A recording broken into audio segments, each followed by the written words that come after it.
आषाढी यात्रेच्या पार्श्वभूमीवर जिल्हाधिकारी कार्तिकेयन एस यांनी केली विविध ठिकाणची पाहणी। आषाढी शुद्ध एकादशी सोहळा 25 जुलै 2026 रोजी होणार असून या सोहळ्यासाठी श्री ज्ञानेश्वर महाराज, संत तुकाराम पालखी सोहळ्याबरोबर तसेच अन्य संतांच्या पालखीसोबत मोठ्या प्रमाणात वारकरी भाविक येतात। वारी कालावधीत येणाऱ्या वारकरी भाविकांना अधिकच्या सुविधा उपलब्ध व्हाव्यात या अनुषंगाने जिल्हाधिकारी कार्तिकेयन एस यांनी विविध ठिकाणची पाहणी केली। यावेळी त्यांनी वाखरी पालखी तळावर पालखी सोहळे तसेच वारकरी भाविकांना देण्यात येणाऱ्या सोयी सुविधांची माहिती घेतली।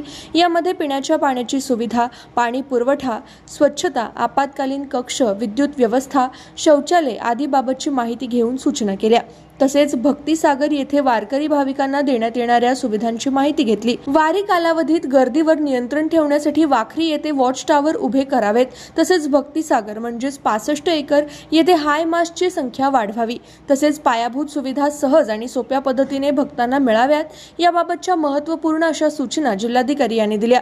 यावेळी प्रांताधिकारी सचिन इथापे, उपजिल्हाधिकारी संतोष कुमार देशमुख, सहाय्यक पोलीस अधीक्षक प्रशांत डगळे, मंदिर समितीचे कार्यकारी अधिकारी राजेंद्र शेळके, कार्यकारी अभियंता अमित निमकर, तहसीलदार सचिन लंगुटे, जिल्हा नियोजन अधिकारी दिलीप पवार, गटविकास अधिकारी अमोल जाधव, मुख्याधिकारी महेश रोकडे तसेच संबंधित विभागाचे अधिकारी उपस्थित होते।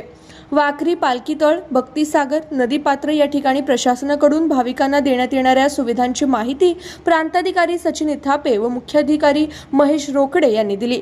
तसेच मंदिर समितीचे कार्यकारी अधिकारी राजेंद्र शेळके यांनी आषाढी यात्रा कालावधीत भाविकांची मोठ्या प्रमाणात गर्दी होत असल्याने मंदिर समितीकडून दर्शन रांगेत विश्रांती कक्ष स्थापन करण्यात येतात।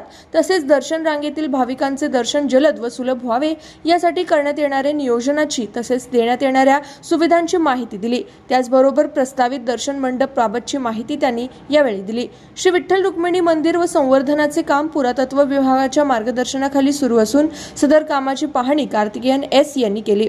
यावेळी जिल्हाधिकारी कार्तिकेयन एस यांनी वाखरी पालखी तळ, विसावा मंदिर, भक्तिसागर, रिद्धी सिद्धी दर्शन मंडप, दर्शन रांग, स्काय वॉक, चंद्रभागा वाळवंट, ज्ञानेश्वर दर्शन मंडप तसेच मंदिर व मंदिर परिसराची पाहणी केली।